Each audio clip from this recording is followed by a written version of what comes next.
What everyone who does not acknowledge that government is slavery does not understand, and what they need to understand that everyone on this planet is, regardless of what is believed, okay, is what's on this slide, a sovereign.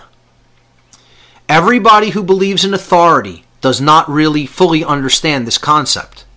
And a lot of people think that this is a dirty word of some kind.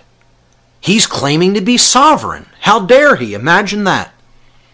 Because they don't understand the meaning of words. They don't understand where words they are speaking came from.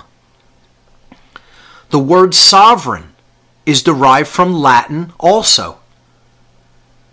The adverb super, and again, here we see this phonetic what's the word I'm looking for? We see this phonetic changing, a substitution. That's it. Okay, this phonetic substitution of V, the modern V, in the ancient world, in ancient Latin, there was no V. Okay, so that sound is represented by the P. P in place of V, which we just saw in the previous example looking at the etymology of government, a B in place of a V. So again, P and V used interchangeably in the ancient world in many cases to represent the sound in modern language, such as English and other languages that we represent with a V. Because that V sound didn't exist in their language.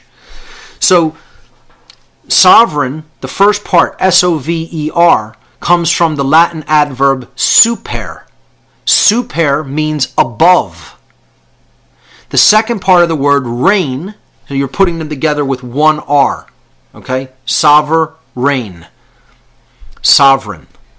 The second part, reign, comes from the Latin also, the noun regnum. Regnum means rulership or control. It comes out of the Latin rex regis, the noun meaning king. Rex regis or regis is the noun for king or ruler.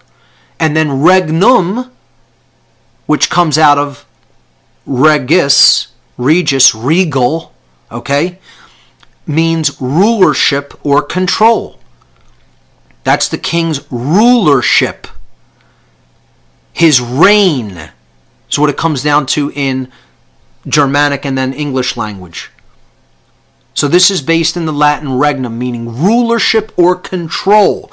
Externally, direct rulership of others, meaning I'm the king, you are my subject. I make the law, you have to obey what I say. My jurisdiction over you, because I'm your ruler and you are my subject, my slave.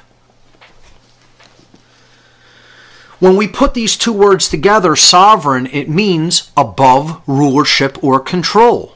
One who is not a subject or the slave of another.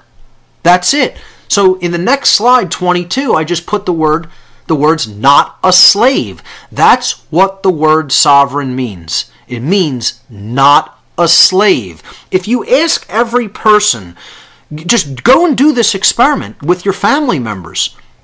Just ask them, are you a slave?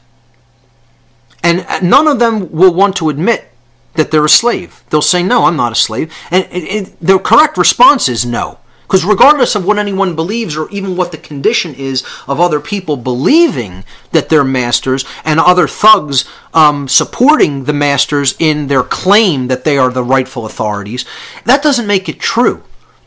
So are the conditions of slavery in place? Yes, but that doesn't mean anybody is a rightful slave. There is no such thing. Never has been, never will be. Isn't now.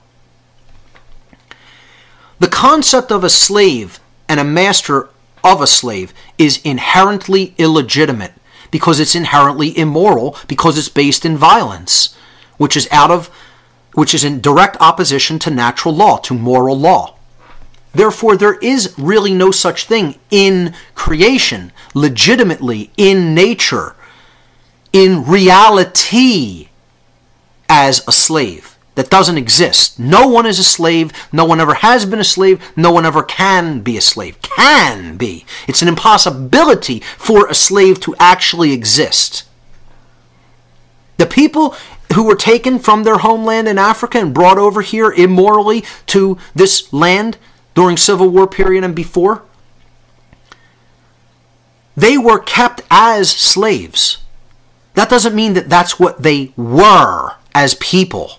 It's not saying the conditions that we call slavery didn't exist. I'm saying that in reality, those people are not legitimately slaves. Never were.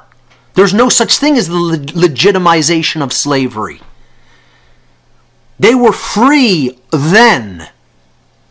Even though they were being held, other people believed the condition of slavery was legitimate and they were being held as if they were slaves. What I'm trying to express is that that can never be true in reality. It never makes it true because people do this immoral behavior. It doesn't mean that they have a legitimate claim on that person's body. In fact, they were not their property. Never could be their property. They could only claim that, and other morons who don't understand freedom could accept that claim. The people who helped them to take those people into slavery, into bondage. And unfortunately, and it's true, and many people don't want to admit that it's true, when new generations had come up, yes, the people who were directly taken over here from Africa knew that they were being held as slaves against their will. When they had children and a new generation came up, they were so brainwashed by the people who ran the plantations and factories where they were put into manual labor, into indentured servitude, brainwashed them so well that they actually accepted the claim of slavery and believed that they were the legitimate property of their master, and thought that they legitimately should be punished for running away, trying to get away from that deplorable, immoral condition that they were being held in against their will, and thought that running away would be stealing themselves from their rightful owner, that their body was the legitimate property. Yes, that did exist. People who want to ignore that and say, no, they even knew that they were slaves, you are incorrect, and you are ignoring historical fact. Many slaves who were being kept on plantations in the South during slavery period in the Civil War era here in this country and before that, and long before that, actually believed that this was a legitimate claim. Now, many of them did not as well, but that doesn't mean that many of them did. Many of them bought the notion that this was legitimate and should continue. That's how brainwashed through the lack of education that they were given. They weren't allowed to read books, engage in philosophical discourse. They were whipped and put to work in a field. I mean, the nerve that anybody believes that this is ever legitimate. And you know what we have today? We have a population that still believes it's legitimate. Just because they have a harder time seeing that what the conditions we're living in are still slavery.